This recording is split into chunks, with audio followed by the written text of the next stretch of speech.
Goals, How to Get Everything You Want, by Brian Tracy. This summary is brought to you by Hook My Book. This is a book about how to set and achieve goals. It has been written by Brian Tracy, who has written many other books about this topic.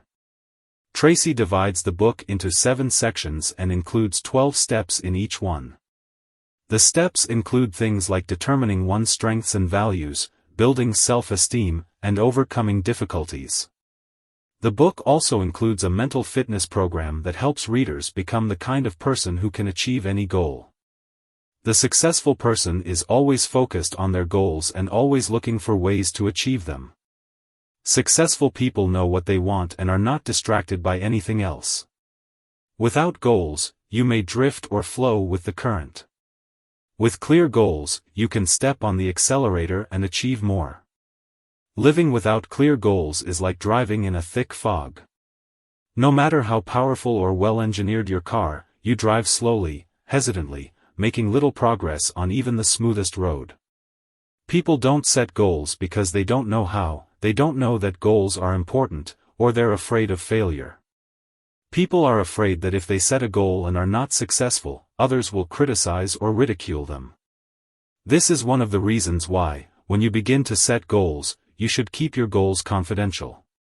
Don't tell anyone. Let them see by your results and achievements what you have accomplished, but don't tell them in advance. What they don't know can't hurt you. The study found that only 3% of Harvard Business School graduates had written goals and plans. The study also found that those with written goals and plans were earning 10 times as much as those without goals or plans. Goals are important for happiness. They give people a sense of purpose, direction, and confidence. Without goals, people may feel lost and aimless. However, with enough effort, anyone can achieve their goals. Desire is also key, as without a desire to achieve a goal, it may be more difficult to succeed. Your worst enemy is negative emotions. Negative emotions hold you down, tire you out, and take away all your joy in life. The first root cause of negative emotions is justification. You can only be negative as long as you can justify, to yourself and others, that you are entitled to be angry or upset for some reason.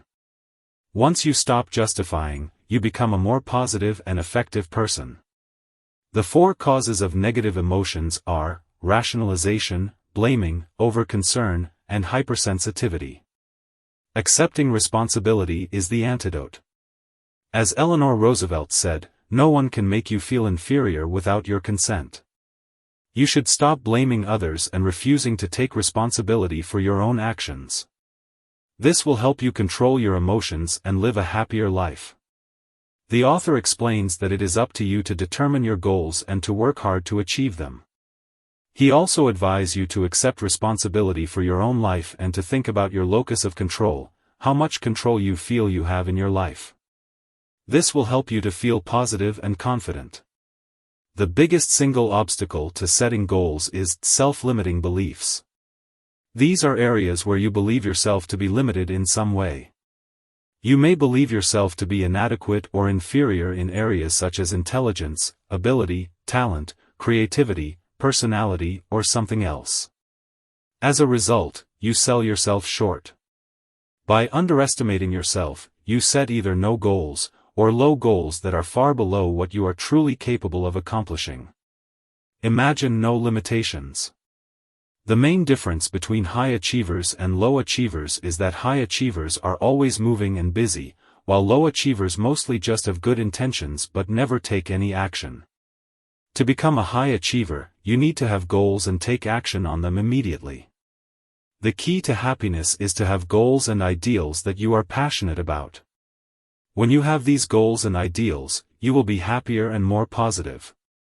You will be more cheerful and enthusiastic, and you will feel motivated to get up and get going every morning.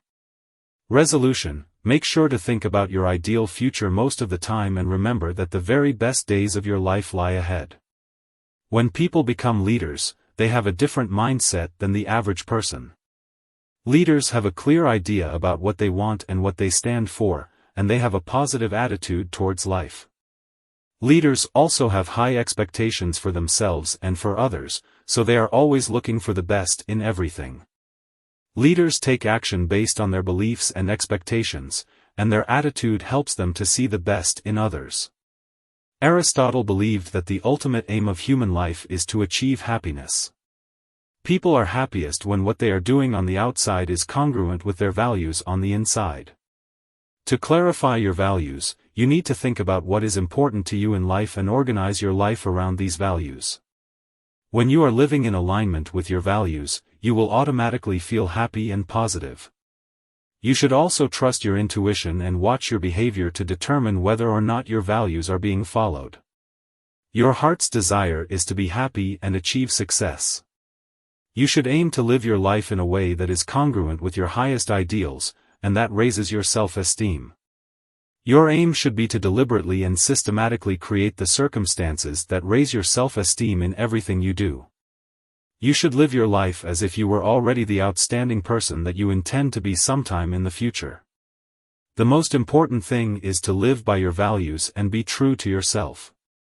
You should also be true to your values and others. Being honest and living in truth are very important values. Decide today to be a man or woman of honor. Resolve to tell the truth, and to live in truth with yourself and others. Crystallize your values in each area of your life. Write them down. Think of how you would behave if you were living consistent with those values, and then, refuse to compromise them for any reason. Goal setting is the process of planning and setting goals for one's life in order to achieve a desirable end. Successful goal setting includes identifying what you want to achieve, determining when you want to achieve it, and setting a deadline for yourself. It is important to have goals that are both short and long-term, social and community-oriented, and financial. It is also important to be clear about your goals and to have a plan for achieving them. You should have goals for social and community involvement and contribution as well. Think about what kind of difference you would like to make in your world. What organizations, causes, needs or social problems would you like to work on or in? What changes would you like to see? Who is there who is less fortunate than you that you would like to help? Your reticular cortex is a part of your brain that helps you to be more aware of what's going on around you and how to use it to help you achieve your goals. When you have a major definite purpose, you send a message to your reticular cortex telling it to be more focused on helping you achieve your goal. Since you become what you think about most of the time, a major definite purpose gives you a focus for every waking moment. As Peter Drucker said, whenever you find something getting done, you find a monomaniac with a mission. The more you think about your major definite purpose, and how to achieve it, the more you activate the law of attraction in your life. You begin to attract to you people, opportunities, ideas and resources that help you to move more rapidly toward your goal, and move your goal more rapidly toward you. The law of belief states that whatever you believe, with conviction, becomes your reality. Your self-concept is made up of the sum total of all of your beliefs, attitudes, feelings and opinions about yourself and your world. Your self-concept is largely subjective and based on information you have taken in throughout your life. If you have self-limiting beliefs, it will become true for you. The biggest obstacle standing between you and your full potential is the belief that you are limited. Your weakest skill areas are probably related to your academic career, your current job, or your industry. You need to identify these areas and make a plan to improve in each one. Take a hard look at your current company and industry. Take a hard look at your current job situation. Take a hard look at your market relative to your competitors. In reinventing yourself, stand back and think about starting your career over again today, knowing what you now know. Finally, remember, there is no road too long to the man who advances deliberately and without undue haste. There are no honors too distant to the man who prepares himself for them with patience. End of the summary. Thanks for listening.